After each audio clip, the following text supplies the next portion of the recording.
Hello, NYC. Yakko Warner here. Actually, it's Rob Paulsen, the voice of Yakko Warner. Raphael of the original Teenage Mutant Ninja Turtles. Donatello of a later iteration of Ninja Turtles. Carl Weezer of Jimmy Neutron Boy Genius. And not to forget, Pinky of Pinky and the Brain. And you are watching FaceTime with Todd Wharton. Nerf. Well, 'tis the season to be angry. Here's grumpy old men holiday tweets. One of the things I love about the holiday season are the holiday music. One of my favorite songs to listen to is the 12 Angry Days of Christmas. Then I caught Todd's show. Now 13 things pissed me off. Man, I love the holidays. I would never miss it. But this year I found out that TNT is going to air FaceTime with Todd Wharton for 24 hours straight. So I decided to cancel my cable and holiday. So last night I watched Rudolph with my family, and then afterwards we caught Todd's show. And I realized if the Abominable Snowman ever got reincarnated, it would probably become Todd as the worst talk show host of all time. I really think that they should redo the movie The Christmas Carol and have it starring Todd Wharton. Because I think if all three ghosts visit him, they would all have the same thing to say. Man, you suck. Well, I think I'll go to the dentist. No? Sure, after this show, nothing hurts. We'll be right back with voice actor Rob Paulsen. Welcome back to the show, everyone. So my guest tonight has an Emmy, 3-time Annie, and a Peabody Award. He's a legendary voice actor. You guys all know him from Pinky as Pinky in the Brain, Raphael and Donatello from Teenage Mutant Ninja Turtles. You know him from Jimmy Neutron, from the Animaniacs. But you know what? Don't believe me. Let's check out a clip. Hi, my name is Rob Paulsen, which probably means nothing to you, unless, of course, you like cartoons. In which case... let's see, Yakko Warner, does that mean something to you? Hello, nurse. Or Pinky from Pinky and the Brain. That is me, too. See, watch. Nerf. And then I know a lot of you love Carl Weezer. I don't care why. I just care that you do. I'm not one, but two of the Ninja Turtles. That's right, ladies and gentlemen. 50% of the Teenage Mutant Ninja Turtles in one old guy from Detroit, Michigan. Raphael on the original show, and on the 2012 version on Nickelodeon, Donatello. So, cowabunga and turtle power. Please welcome to the show, and I love this guy, Mr. Rob Paulsen. Hello, Todd. As I mentioned to you off camera, I'm breathing and I'm not in jail, and the day's not over yet, but so far so good, baby. Aim high. That's what I say, Todd. Exactly. You know, it's funny. I'm looking at the background. That's kind of what my living room looked like a couple of years ago. Yeah. Oh, yeah. No, trust me. This is very bare bones. This is the TV room, and I'm just hanging out in the one room that's not totally decorated. If I flip the camera around, it'd look a whole lot nicer, but here I am. No, it's great. It looks like you moved into my old place. My old place. Why not? I'm just like, that would be so great, man. It was rent controlled. Well, we took it over. Yeah, that's great. So let's jump right into what's happening right now, and then we'll flow back a little because Great. I know a lot of people want to know what's going on with you right now. Did a lot of research, spoke to your publicist. You have something coming up right now where Animaniacs is now going to be live in concert. Is that correct? It is, and we're going to be coming down or up the East Coast, I should say, in January, with 3 dates in Washington, New Jersey, and New York. And I am thrilled to death that Warner Brothers has given me and my partner, Randy Rogel, who wrote most of the songs that you guys grew up watching, listening to, like United States, Canada, Mexico, Panama, Haiti, Jamaica, Peru, and all those fabulous Animaniacs songs. So Warner Brothers has given us this fabulous licensing deal by which we're able to take the music of Animaniacs and tour it around the country. And I'm telling you what, it is a killer show. It's great fun. It's nostalgic. You don't have to even know Animaniacs to dig it. It is really wonderful when we get into to doing the shows. The mean age of the audience is probably 40. And so we have 8-year-olds and 70-year-olds. And it is so much fun, and I can guarantee that the audience will go away from after the show with 2 hours of being exhausted from laughing and singing. It's a very unique evening, and Animaniacs was a profoundly wonderful show, and now it's back on Hulu, and it's killing it again. So we're pretty lucky. Yeah, well, I mean, lucky's part of it, but I mean, I think you guys earned it. I tell this to a lot of actors.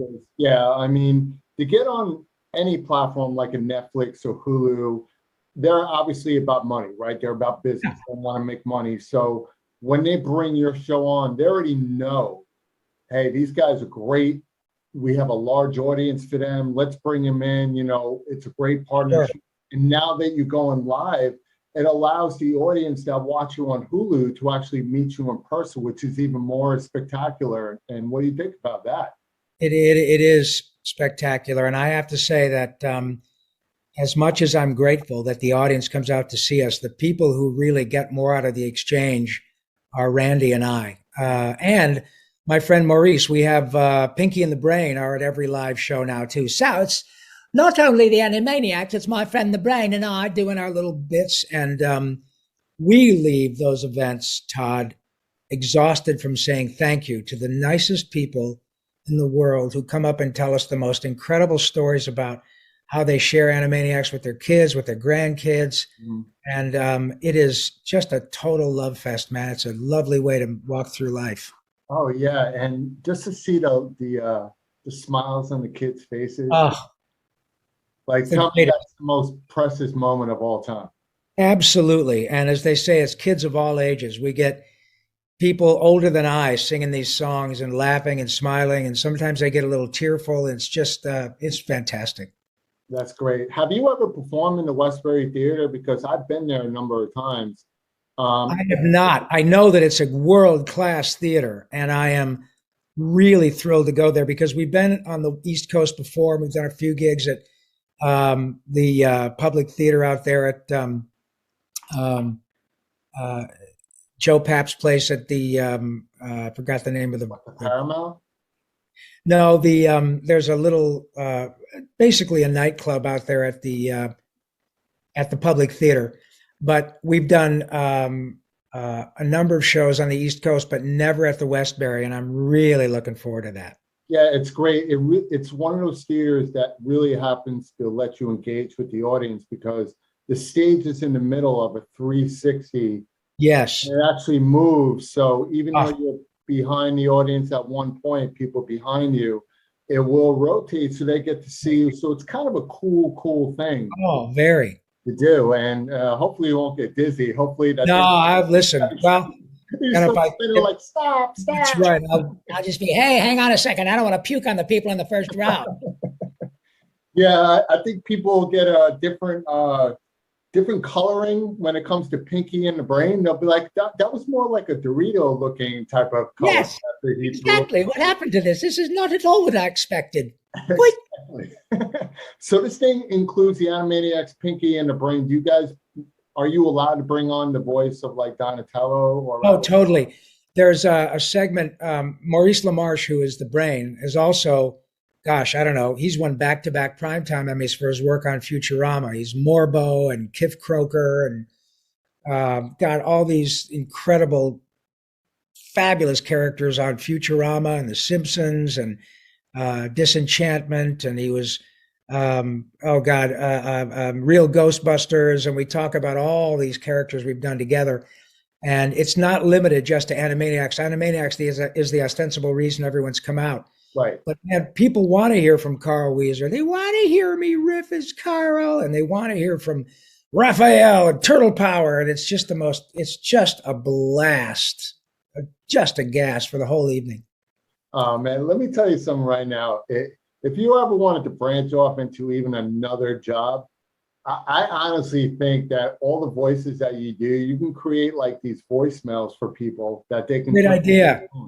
I mean, think about that. They can have like Pinky like saying, hi, Marlene's not here right now, but he's. That's right. I think that would be like, wham. I could say the following. I say, hey, Gad, this is Pinky, and you've reached Todd Wharton's answering machine. Todd's not here at the moment because he's helping Brain and me take over the world. So leave him a message. He'll call you back straight away, unless, of course, he owes you money, in which case you shall never hear from Todd again. Goodbye, Nerve.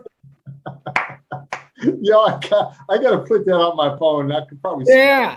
That is awesome. I love it. Now, the other thing about the show is it more of a meet and greet with you and the voice actors, or will you have the actual characters in uniform on the stage? No, there are no walk around characters. It's not. In fact, the thing that we made a very conscious effort when we put this together was to make it a show for everybody. It's not a kids show, quote unquote. So thereby, or rather, therefore, we decided not to have walk around characters and all that. It's all strictly the music and the voice talent. We tell stories about how the music was made. We do probably 5 songs that didn't make it to the show, and you scratch in your head going, "What the hell was wrong with that one?" Wow. And we show you how we take an example of one song and show you how the cartoon was made with this particular song. We do a number of songs in sync with the big 40-foot cartoon screen behind us. Mm-hmm. So we have the characters on the screen singing, but the music is coming from the stage in real time. And it just makes for a really fun and interesting evening because you get to see how this stuff is done. And when you find that Randy has written so many remarkable pieces, it just doesn't stop. It's one after another, after another, after another. And it's just exhausting because it's remarkable skill that it takes to write this stuff. And we explore that and have just the best time. Oh, I can imagine. Now, to revert back, and this is probably a question a lot of people ask, but obviously my audience, Sure. want to know about as well. Your childhood growing up, were you always like doing different voices, making fun of people, trying to get out of when you got in trouble? Yeah. Just doing stupid stuff. How did this actually really get started? Was there a point that you just started being a wise ass? Because that's how Eddie Murphy started. Yeah, well, I guess I am. I mean, the Yakko Warner's a bit of a wise ass. So is Raphael. Mhm. I certainly cop to that. In fact, I tell people all the time that I essentially get paid to do what used to get me in trouble in 7th grade. I was never dangerous or the kind of guy that would get expelled all the time. But, I had a great German teacher with a very thick German accent, and I couldn't resist making fun of him, and we had the best time. But I think that I also was very fortunate, Todd, that there were a number of teachers who saw that I was driven to perform, and they would encourage me, not necessarily in the context of class time, but they would encourage me to get involved with theater, to get involved with improv, to get involved with music. And so while my desire to perform when I was a kid didn't necessarily translate into thinking, well, someday I'm going to make a living at this. Mm-hmm. The hook was set very early. And so I joined a theater company when I was in college, traveled around. In fact, I left college to travel around the country doing live performance. And then shortly thereafter moved to Los Angeles. So I sort of forewent my college experience to jump in with both feet into Hollywood. Wow. And while the ostensible reason I came here was to do music, TV, movies, commercials, it turns out that I live that axiom that luck is when opportunity meets preparation. I was prepared. I did have a lot of background creating character voices and singing in character voices. I learned to read music at an early age. So when I came here and the opportunity to do animation presented itself, I thought, wow, I didn't really think about this, but I'm in. And I'm really glad that I jumped in because now, just like when I was a kid and I came to Hollywood, now as an old man, nobody cares what I look like. As long as I can deliver and you start smiling, it's the best gig in the world. Exactly.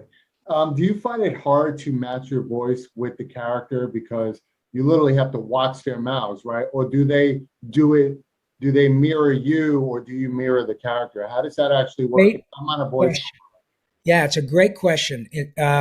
The way that proprietary animation is done, original animation, is that all the acting is done first. So we don't have to match voice stuff. Lip flaps. Right. We do all the acting first, and then all the animation is drawn or rendered on a computer to match what we've done. That way, we're not limited by we're not locked into the picture. Right. So if I come up with an improv line, or a writer comes up with a stronger line in the context, or rather in the during the recording session, we don't have to worry about the fact that the picture is already done. Right. So fortunately, that's the way it works. When you do it now, if you're trying to match it like in Japanese anime with English speaking actors, that's a different animal. Then you have to worry about matching the lip flaps. Mm-hmm. But with what we do with Pinky and the Brain, or Ninja Turtles, or Jimmy Neutron, or The Mask, or The Tick, or Goof Troop, or Gummy Bears, or any of that stuff that I did for years and years, Tiny Toon Adventures, Tasmania, Biker Mice from Mars, it goes on and on. That was all original stuff that we did the acting for first, and then the pictures were drawn to fit us. Yeah, and thank you for asking that, because if you ever notice when they do promos of any cartoon animated film, they always show the background work, right, the voiceovers. Yes. They show a split screen of the actor themselves and then the character. So most people will assume that you're actually reading the part while the character. Exactly right. It looks like you're looking at the screen, right? And that's right. the way they make it. So thank you for asking me that, because I'm like, my pleasure. That'd be so hard. Yeah, no, that would be mind blowing. Now in post production, if somebody if they decide to make some tweaks, then they will rewrite a line to fit what has already been drawn. To sometimes tweak a line or improve it, or if they've set a registered trademark and they can't use it for legal reasons, they'll tweak it. But by and large, all of it is done. Like when they do The Simpsons, all the acting is done first, and then a year later you get a finished cartoon. Which is great. Yeah. You know, something recently happened a few years ago, which is total irony. You being a legendary voice actor. Yeah. Like, we all know and we all hate cancer. Like, we all hate it, we all know it. But you got cancer, but you got it in your throat. Like, surprise. Like, yeah. Like, what is that? Was that pretty much God saying, listen, I'm going to give you cancer, but it's going to give you another 8 characters? But well said, Todd. You know, you, my friend, ladies and gentlemen, this is why Todd is successful, because you immediately went to a positive circumstance that could have happened as a result of throat cancer, because most people, understandably, say, wait a minute, you didn't get toe cancer, you didn't get hair cancer, you got throat cancer. And yeah, it was a curveball, to be sure, but immediately you went to, well, who knows, maybe this gives you a bunch of extra characters. What a great attitude you have, because that's exactly what I did. I said, well, all right, my wife, my son and I, my daughter-in-law, we were all a little bit taken aback, but I didn't freak out. Right. Everybody, as you said it better than I, everybody knows someone who's dealt with cancer. Yeah. Most of us sadly have lost someone whom we love to cancer. And so it was my turn. Why not me? But the fact is that now, as a result of your kindness, and I get a chance to be on your lovely show. Thank you, man.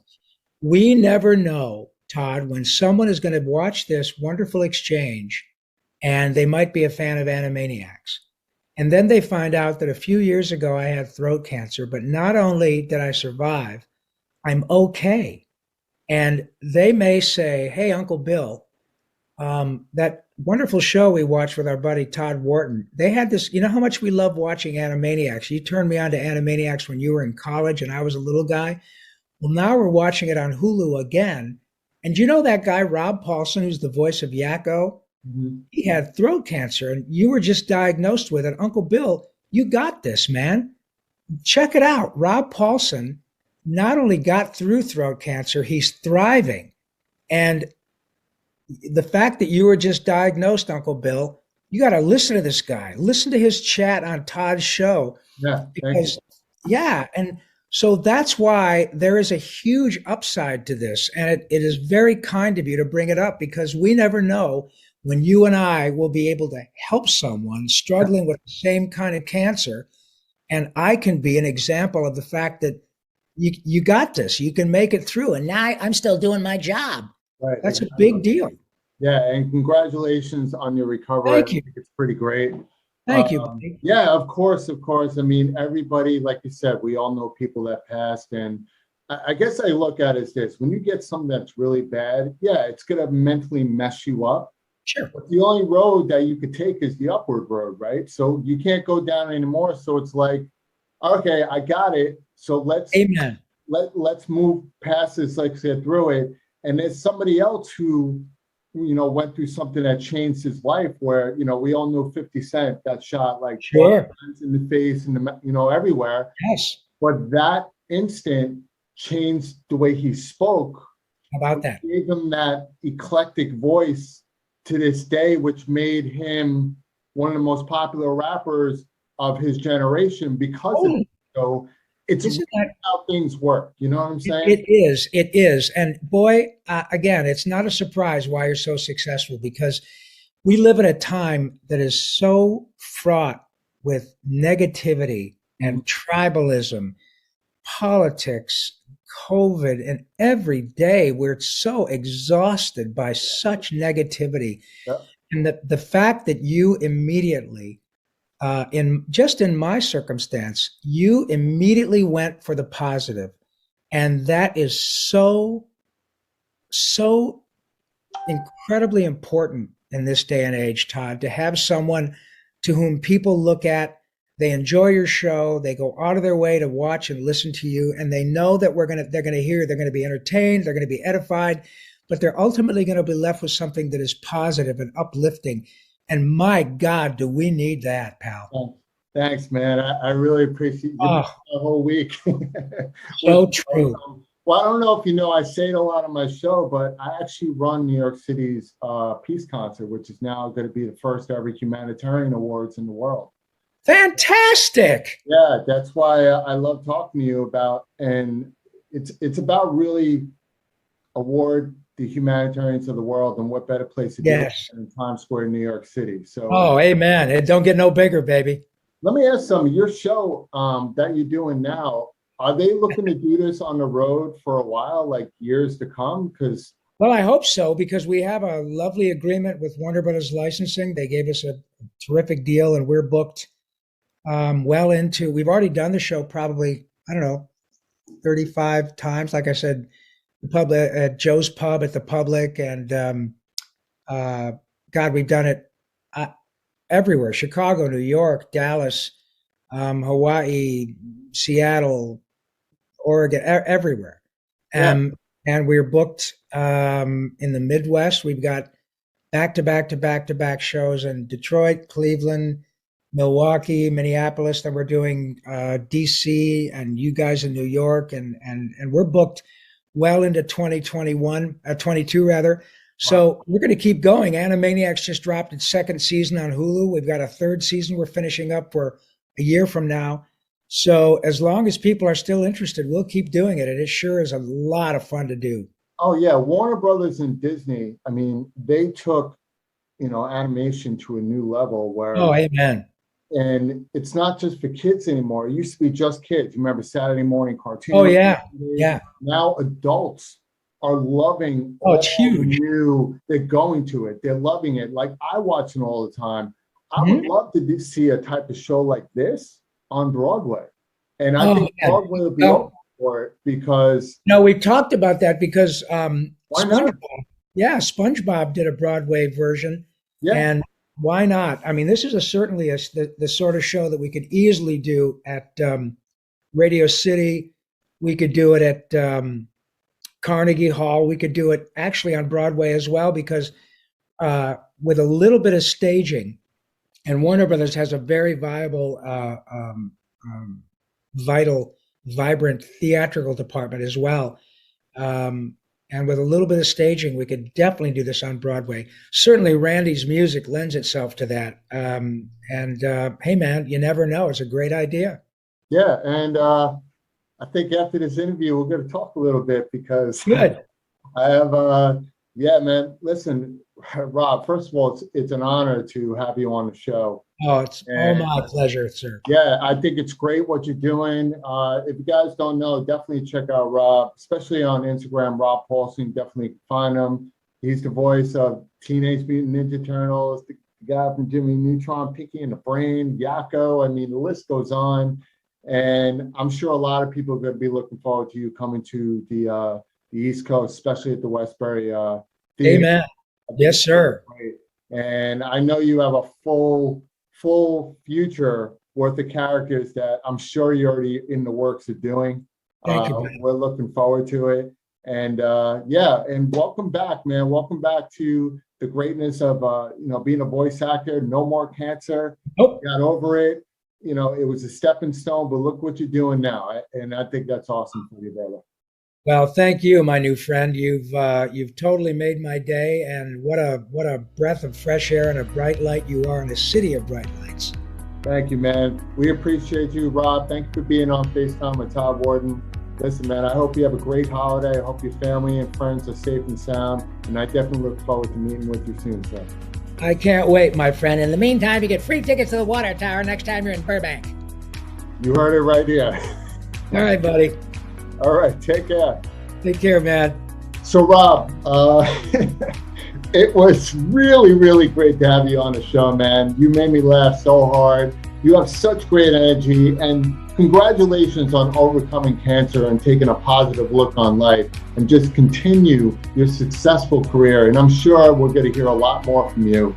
And we look forward to seeing you here on the East Coast at the Westbury Theater for the Animaniacs Live. So guys, definitely go check that out. Get your tickets online.